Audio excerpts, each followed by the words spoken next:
Van ma tot ma, kom praat met my, uit die pen van Christa Diedriks.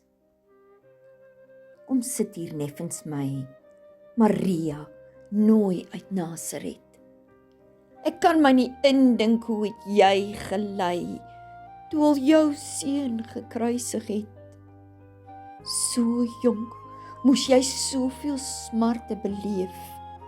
Vergewe my, dat ek so maklik kla. Ek probeer so hard om na vrede te streef, maar ek vang myself gereeld, dat ek my smarte op my mou dra.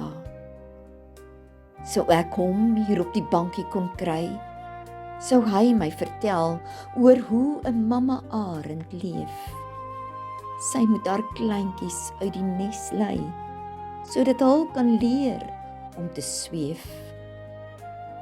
Maar as verlange my in 'n wurggreep het, hoe kan hy dit van my vra? Maria, nooi uit Nasaret, vertel my, hoe het jy daardie hartseer gedra?